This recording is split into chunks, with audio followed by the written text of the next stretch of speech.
ढक्कन गोल ही क्यों होते हैं, या फिर ये कि ज्यादा देर पानी में रहने के बाद हमारे हाथों पर रिंकल्स यानी कि झुर्रियां क्यों पड़ जाती हैं। अच्छा, ये तो पता होगा कि सोडा बॉटल्स के नीचे ये बम्प्स क्यों होते हैं। क्या बस डिजाइन के लिए? नहीं दोस्तों, ऐसा बहुत कुछ है जिसके बारे में या तो आपने कभी सोचा ही नहीं, या जो सोचते हैं वो तथ्य नहीं है।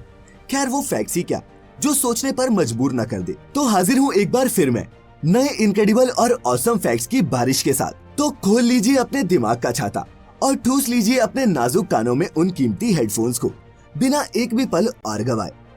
दोस्तों, आपने भी देखा होगा कि मैनहोल कवर्स या फिर गटर के ढक्कन अधिकतर हमें राउंड या फिर गोल ही देखने को मिलते हैं। दरअसल इनके शेप का राउंड होने के पीछे स्ट्रक्चरल रीजंस हैं। पहला तो ये कि एक राउंड लिड आसानी से फिट हो जाती है, जबकि अगर ये ढक्कन स्क्वायर या फिर रेक्टेंगल होता तो इसे एग्जैक्टली उसी तरीके से फिट करना पड़ता जैसे इसे बनाया गया था। और दूसरा ये कि एक स्क्वायर मैनहोल कवर तो सीवर में गिर भी सकता है, लेकिन एक राउंड मैनहोल लिड होल से बड़ा डायमीटर होने के चलते उसमें गिर नहीं सकती। ये ढक्कन सुरक्षित होने के साथ साथ इजी टू ऑपरेट और इजी टू ट्रांसपोर्ट भी होते हैं, और इसीलिए दोस्तों अराउंड द वर्ल्ड ज्यादातर मैनहोल कवर्स राउंड या फिर गोल ही होते हैं। फैक्ट नंबर 2, दोस्तों नदी में नहाने के बाद हमारे हाथ और पैरों की उंगलियां हो या फिर कपड़े धोने के बाद हमारी मांओं के हाथ, आपने भी गौर किया होगा कि पानी में ज्यादा देर रहने के बाद हमारे हाथों पर झुर्रियां सी पड़ जाती हैं। लेकिन क्या कभी आपने ये सोचा है कि ऐसा क्यों होता है? अगर नहीं सोचा तो बता दूं कि ये हमारी बॉडी का एक एवोल्यूशनरी रोल है।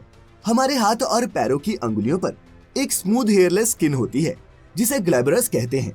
तो होता क्या है कि जब हाथ बहुत देर तक पानी में रहता है तो दिमाग पानी में डूबे हुए हिस्से की तरफ एक न्यूरल मैसेज भेजता है। इस मैसेज से ग्लैब्रस के नीचे स्थित हाथ की नसें सिकुड़ जाती हैं। लेकिन जैसा कि मैंने बताया कि ये स्किन बहुत ही सॉफ्ट और स्मूथ होती है, इसी के चलते नसों के सिकुड़ने पर स्किन इन नसों पर एक गीले कपड़े की तरह चिपक जाती है और स्किन हमें रिंकल्ड नजर आती है। दोस्तों, अगर आपके साथ ऐसा हो जाए तो घबराने की बिल्कुल जरूरत नहीं, क्योंकि ये नॉर्मल बात है। फैक्ट नंबर 3, दोस्तों आपने भी देखा होगा कि जहाँ पानी और जूस की बोतल्स का बेस ज्यादातर फ्लैट ही होता है, वहीं सभी सोडा और सॉफ्ट ड्रिंक की बोतल्स के बेस में ये बम्प्स वाला डिजाइन होता है, जिनका इस्तेमाल हमारे DIY आर्टिस्ट बड़े ही क्रिएटिवली करते हैं। लेकिन दोस्तों, क्या ये बोतल्स सिर्फ डिजाइन के लिए ही ऐसी बनाई जाती हैं? जवाब है नहीं। दोस्तों, सोडा की इन प्लास्टिक बोतल्स के नीचे ये बम्प्स एक स्पेशल पर्पस के लिए होते हैं, और वो पर्पस होता है बोतल की स्ट्रेंथ को बढ़ाना। जी हाँ, सॉफ्ट ड्रिंक्स अक्सर चिल्ड ही पी जाती हैं और टेम्परेचर चेंज होने पर बोतल में मौजूद लिक्विड की वॉल्यूम भी घटती बढ़ती है। ऊपर से इन ड्रिंक्स में प्रेशराइज्ड कार्बन डाइऑक्साइड गैस का भी इस्तेमाल होता है। ऐसे में बोतल का डिजाइन ऐसा होना चाहिए जो इस प्रेशर को झेलने के साथ साथ इतना मजबूत भी हो कि किसी हल्के से इम्पैक्ट पर फट ना जाए। अब दोस्तों, आपको मैंने एक दूसरे एपिसोड में बताया था कि हाई प्रेशर लिक्विड्स या फिर गैसेस को ऐसे कंटेनर्स में स्टोर किया जाता है जिसमें कोई लूज कॉर्नर्स ना हो, क्योंकि इन्हीं कॉर्नर्स पर सबसे ज्यादा स्ट्रेस पड़ता है।